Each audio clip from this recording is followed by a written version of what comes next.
13 सदी ईसवी जब खिलाफत बनु अब्बास का खात्मा हुआ। इसी सदी के इख्तिताम में एक तर्क सरदार अर्तुगरल का बेटा उस्मान, जिसने अनातोलिया मौजूदा एशियाई तुर्की में एक छोटी सी हुकूमत कायम की जो तसलसल से 3 बर्रे आज़मों में कायम हुई थी, जो कि सल्तनत उस्मानिया के नाम से जानी जाती है। आज की वीडियो में हम इस सल्तनत के अहम अदवार और वाक़यात के बारे में बात करेंगे। दुनिया की अजीम तरीन सल्तनतों में से एक सल्तनत उस्मानिया, जिसकी दाग बैल उस्मान गाजी ने 13 सदी में डाली थी। इस ज़माने में बाज़ंतीन सल्तनत आखिरी सांसें ले रही थी और अनातोलिया मुतअद्दिद रियासतों और इलाकों में बटा हुआ था। उन इलाकों पर गाजियों का गलबा था जो इस्लाम के लिए लड़ने के लिए वक्फ जंगजू थे, और उन पर शहजादों की हुकूमत थी। ऐसा ही एक तुर्कमान खाना बदोशों का रहनुमा उस्मान अव्वल था, जिसने अपना नाम उस्मानी सल्तनत को दिया। एक ऐसा इलाका जिसने अपनी पहली चंद सदियों के दौरान बुरे पैमाने पर तरक्की की और एक बड़ी आलमी ताकत बनकर उभरा। इसके नतीजे में सल्तनत उस्मानिया, जिसने जुनूब मशरक़ी यूरोप, मगरबी एशिया, मशरक़ वस्ता और बुहेरा रोम के बहुत से हिस्सों पर हुक्मरानी की, ये सल्तनत 1924 तक जिंदा रही थी। उस्मान के इब्तिदाई पैरोकार तर्क कबायली ग्रोहों और बाज़ंतीन के बागियों पर मुश्तमिल थे। ये अच्छी तरह से समझ में नहीं आया कि इब्तिदाई उस्मानियों ने अपने पड़ोसियों पर कैसे गलबा हासिल किया, इस वजह से कि वो ज़राए जिंदा नहीं रहे। 1258 में पैदा होने वाले उस्मान गाजी एक छोटी सी रियासत सोगियोत के तर्क सरदार थे। ताहम उन्होंने एक दिन एक ऐसा ख्वाब देखा जिसने तारीख का रुख मोड़ कर रख दिया। अगरचे उस्मान अव्वल ने अपना नाम सल्तनत उस्मानिया को दिया था, लेकिन ये उनके वालिद अर्तुगरल थे जिन्होंने सोगियोत के इर्द गिर्द सल्तनत कायम की।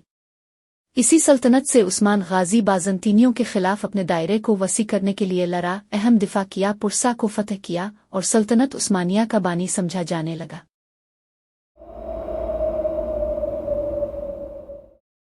बरतानवी मौर्रिख कैरोलीन फिंकल ने अपनी किताब उस्मान का ख्वाब में लिखा है कि एक रात उस्मान एक बुजुर्ग शेख अदीबाली के घर में सो रहे थे कि उन्होंने एक ख्वाब देखा कि उनके सीने से एक दरख्त उगकर सारी दुनिया पर साया डाल रहा है। उन्होंने जब शेख को ख्वाब सुनाया तो उन्होंने कहा, उस्मान मेरे बेटे मुबारक हो, खुदा ने शाही तख्त तुम्हें और तुम्हारी औलाद के हवाले कर दिया है। यही ख्वाब बाद में 6 सदियों तक राज करने वाली सल्तनत उस्मानिया का बुनियादी जवाज़ बन गया, जिसके साये में उन्होंने न सिर्फ अनातोलिया बल्कि 3 बर्रे आज़मों के बड़े हिस्सों पर सदियों तक हुकूमत की। इसके बाद उन्होंने आसपास की सल्जूक और तुर्कमान रियासतों और बिलाखिर बाज़ंतीनियों को पेदर पे शिकस्तें देकर अनातोलिया के बड़े हिस्से पर अपना झंडा गाड़ दिया।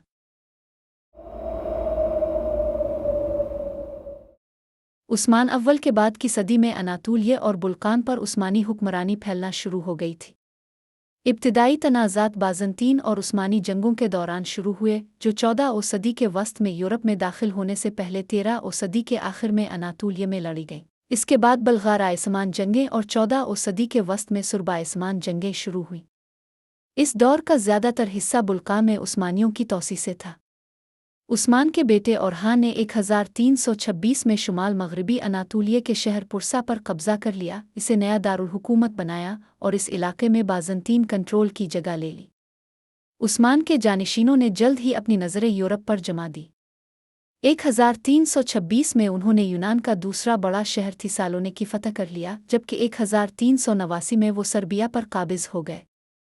लेकिन उनकी तारीख साज कामयाबी 1453 में बाज़ंतीन का दारुल हुकूमत कुस्तुनतुनिया, मौजूदा इस्तंबुल, की फतह थी।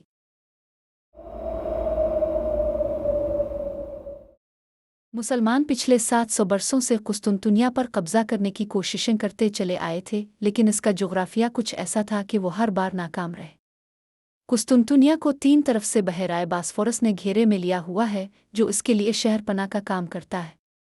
बाज़ंतीनियों ने गोल्डन हॉर्न को जंजीरें लगाकर बंद कर रखा था, जबकि दूसरी जानिब उनके 28 जंगी बहरी जहाज़ पहरे पर मामूर थे।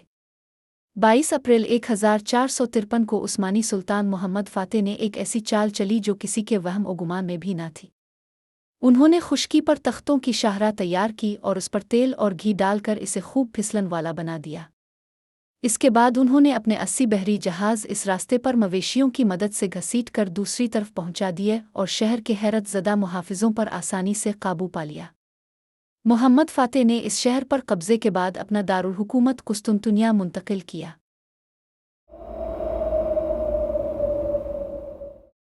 कुस्तुनतुनिया की फतह के बाद मोहम्मद फ़ातेह के पोते सलीम अव्वल ने 1516 और 1517 में मिस्र के ममालिक को शिकस्त देकर मिस्र के अलावा मौजूदा इराक, शाम, फ़लस्तीन और सबसे अहम हिजाज़ पर कब्ज़ा करके अपनी सल्तनत का रकबा दुगना कर दिया। इसके साथ ही मौजूदा सदी से 500 साल कबल हिजाज़ के दो मुक़द्दस शहरों मक्का और मदीना हासिल करने के साथ ही सलीम अव्वल मुसलमान दुनिया के सबसे ताकतवर हुक्मरान बन गए।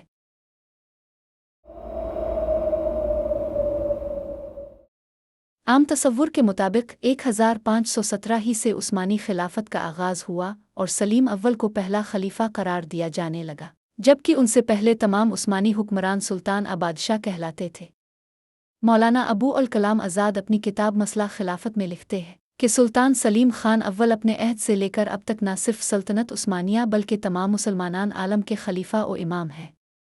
उन 4 सदियों के अंदर एक मुद्दई खिलाफत भी उनके मुकाबले में नहीं उठ सकी। हुकूमत के दावेदार सैकड़ों उठे हों मगर इस्लाम की मरकज़ी खिलाफत का दावा कोई न कर सका। मुख्तसर अरसे में एक के बाद दीगरे कामयाबियां हासिल करने के दौरान सलीम अव्वल का सबसे मुअस्सर जंगी हथकंडा वही था जो 10 साल बाद ज़हीर अल दीन बाबर ने पानीपत में आजमाया था, यानी बारूद।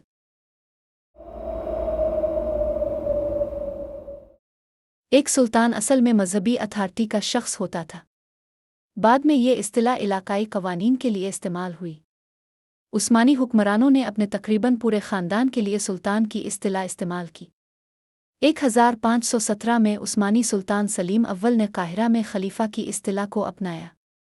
खलीफा एक मुतनाज़ा लक़ब है जिसका आम तौर पर मतलब मुस्लिम दुनिया का रहनुमा होता है।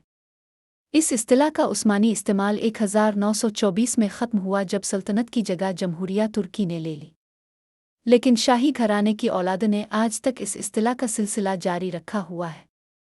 ये थी उस्मानी सल्तनत की एक मुख्तसर तारीख़। अगर आपको हमारी वीडियो पसंद आई हो तो इसे लाइक और शेयर करें। शुक्रिया।